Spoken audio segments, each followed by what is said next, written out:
ఇక్కడ ఉన్నటువంటి ఇళ్లతో సహా రాష్ట్రంలో ఉన్నటువంటి కోడి కమ్యూనిస్ట్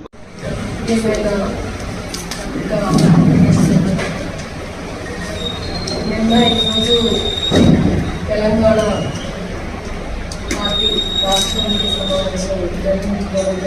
సందర్భంగా నవంబర్లో ఈ రాష్ట్రంలో ఎన్నికలు జరగాల్సింది శాసనసభకి. ఈ ఎన్నికలకు అధికార పార్టీలు అనేక అంగు ఆర్పాటాలతోటి సిద్ధమవుతున్నాయి. వాళ్ళ అధికారాన్ని ఉపయోగించుకొని లేదా వాళ్ళ యొక్క డబ్బును ఉపయోగించుకొని ఈ ఎన్నికల్ని తమకు అనుకూలంగా ఎట్టమలుచుకోవాలని చెప్పి ఆ పార్టీలు తీవ్రమైన పోటీ పడుతున్నాయి, ప్రయత్నాలు చేస్తూ ఉన్నాయి. ఈ నేపథ్యంలో ఎన్నికల్లో సిపిఎంఎల్ ప్రజాబంధాలతో పాటు కొన్ని విప్లవ శక్తులు, ప్రజాస్వామిక శక్తులు కూడా ఎన్నికల్లో పాల్గొంటున్నారు. ప్రజాస్వామిక శక్తులు కూడా ఎన్నికల్ని ప్రజా ఉద్యమాలకి, ప్రజా పోరాటాన్ని ముందుకు తీసుకుపోయేటువంటి దానికి, ప్రజాస్వామిక వ్యవస్థ బలపడేందుకు ఉపయోగించుకోవాలని చెప్పి భావిస్తూ ఉన్నాయి. బట్ రానున్న ఎన్నికల్లో సిపిఎంఎల్ ప్రజాబంధ కూడా రాష్ట్రంలో ఉన్నటువంటి అనేక ప్రాంతాల్లో పోటీ చేస్తుంది, పోటీ చేయాలని చెప్పి మేము నిర్ణయించుకున్నాం.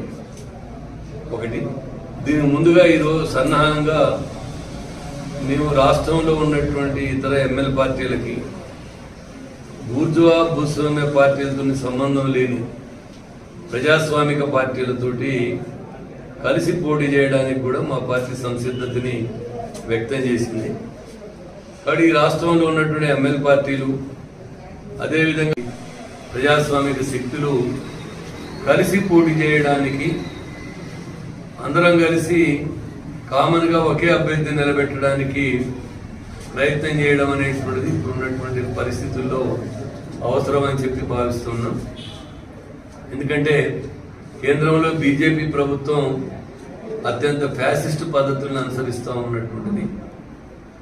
ఇలా ఈ దేశంలో ఇతర పార్టీలు లేకుండా ధ్వంసం చేయడం, రాజ్యాంగ వ్యవస్థలు కూడా లేకుండా ధ్వంసం చేయడం, మాట్లాడేటువంటి వాళ్ళందరినీ కూడా జైలు పాలు చేయడం, వాళ్ళ మీద ఊపాలంటే దుర్మార్గమైనటువంటి చట్టాన్ని మోపడం, ఎన్ఐఏ అనేటువంటిది వాళ్ళ జేబు సంస్థగా, సిబిఐ అని కానీ ఈడీ కానీ వాళ్ళ జేబు సంస్థను ఉపయోగించడం, చివరికి న్యాయ వ్యవస్థను కూడా ఇన్ఫ్లుయెన్స్ చేసి ప్రతిపక్ష నాయకుల్ని కూడా రానున్న ఎన్నికల్లో పోటీ చేయకుండా అనర్హత ప్రకటించేటువంటి కుట్రలు చేయడం, ఇలాంటి ఫ్యాసిస్టు పద్ధతి, ఫ్యాసిస్టు విధానాన్ని అనుసరిస్తున్నటువంటి ఈ సమయంలో ప్రజాస్వామిక విలువల కోసం నిలబడేటువంటి శక్తులు ఐక్యంగా నిలబడి పోరాడాల్సినటువంటి అవసరం ఉంది అనేటువంటిది మేము భావిస్తాం.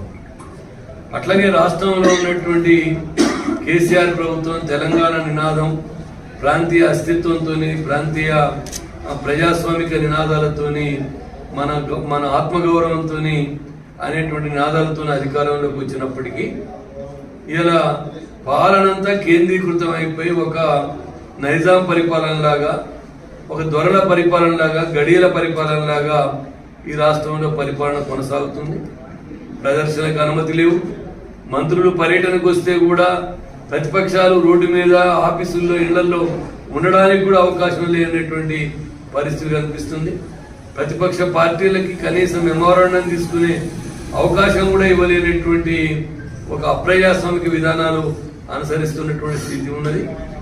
ఒక రాజకీయంగా చాలా అప్రజాస్వామికమే కాకుండా తను ఇచ్చినటువంటి వాగ్దానాన్ని అమలు చేయలేనటువంటి ఉన్నటువంటి పరిస్థితుల్లో ఒక పక్కన ఫ్యాసిజం, మరో పక్కన బాసిజం, ఈ రెండు రాష్ట్రంలో ప్రజలు ఎదుర్కొంటున్నటువంటి పరిస్థితి, దేశంలో ప్రజలు ఎదుర్కొంటున్నటువంటి పరిస్థితుల్లో విప్లవ శక్తులు, ప్రజాస్వామిక శక్తులు, బూర్జువా భూస్వామ్య పార్టీలకు వ్యతిరేకంగా ఉన్నటువంటి శక్తులు ఎన్నికలు ఖరీదైన వ్యాపారంగా మారిపోయి కాంట్రాక్టుల పరము, నల్ల డబ్బు వ్యాపారుల పరము, స్మగ్లర్ల పాలు ఎన్నికల వ్యవస్థ మారుతున్నటువంటి స్థితిలో ప్రజాస్వామిక శక్తుల మధ్య కలిసి ఒక ఐక్యంగా పనిచేయడం పోటీ చేయడం అవసరం అని చెప్పి మేము భావిస్తా ఉన్నాం.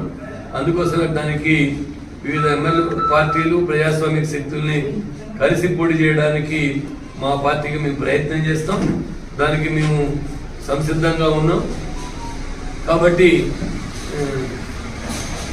ఇతర పార్టీలు కూడా తమ సంసిద్ధతని వ్యక్తం చేయాలని చెప్పి కలిసి మాట్లాడుకొని ఒకే అభ్యర్థిని నిలబెట్టడానికి ప్రయత్నం చేయాలని చెప్పి మేము భావిస్తూ ఉన్నాం.